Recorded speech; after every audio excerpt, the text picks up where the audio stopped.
Screamman here, Double H, half full, trying to live, trying to stay alive, trying to exist. Okay, let's talk about Barcelona.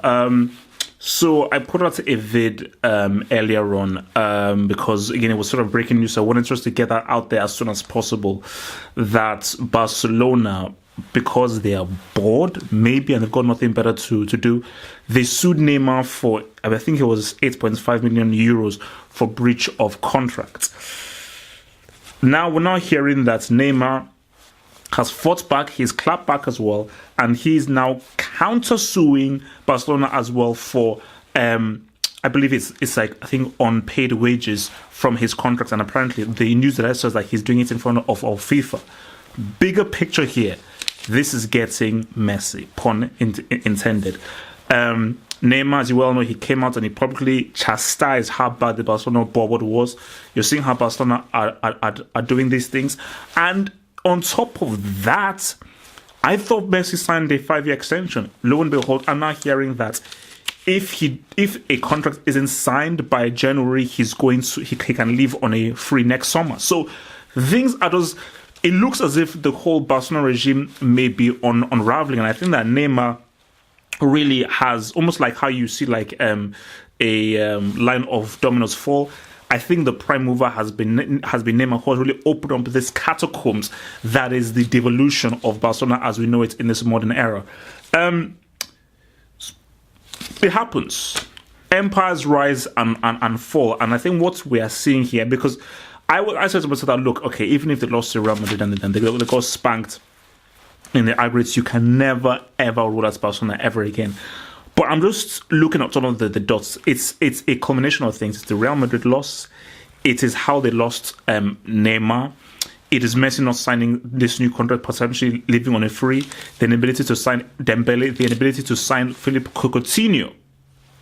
Perfect segue. Speaking of Coutinho, it now looks as if Coutinho and Liverpool are going to have cleared their air talks, because Barcelona have said within their arrogance that Liverpool, you have until Sunday 7 p.m. to accept this bid. If not, we will not do anything.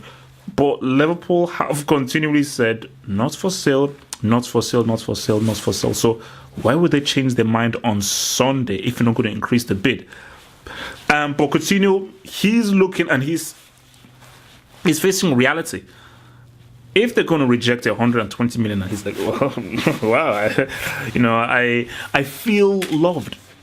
He's saying to himself that if they're going to reject this, there's no point in fighting it. Okay, this is just a fact of the matter, and it just seems as if, you know what, I have to accept what is, and like I ain't going to be moving. So apparently they're just going to have cleared their air talks with Klopp, and Klopp has said that he's going to welcome him back fully. And you know what, I think with these kinds of things, maybe the first game it will feel a bit odd. Second game, third game, especially if he scores a G, I think all will be forgiven. And Coutinho has to now look at, again, the bigger picture here. Would you want to go to this Barcelona team right now?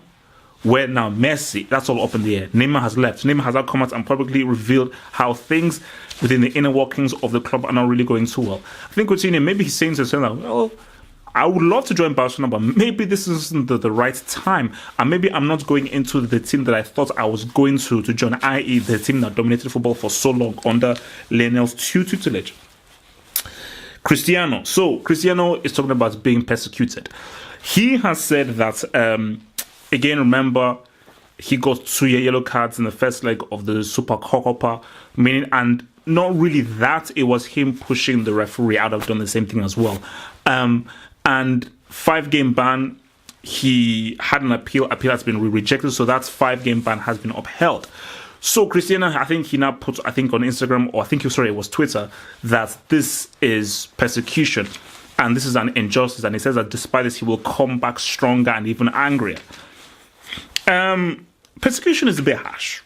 I think persecution is a bit harsh, but as I said when this was initially done, I mean, come on. I mean, it was a little short. A 5-game ban. That's pretty extreme. In my view, that's just pretty extreme. So, I think that, personally, looking at this, remember, Cristiano is a guy where if he's angry, man, he normally scores. I mean, like, the amount of times I've insulted him and I've called him trash and useless and a waste of space, and it's come back and it's made me eat those words. So, he's not really a guy whose cage you really want to rattle. That's just me being as real as three crack addicts. But I just do think that it was the ban was way too much. It was really unnecessary, and there was no point for them to have it. Can Real Madrid survive without Cristiano? Of course they can, and who knows? Who knows? Maybe because this has been a crazy transfer window already, absolutely crazy. Maybe before August 31st, a certain Kylian could be in our Real Madrid jersey.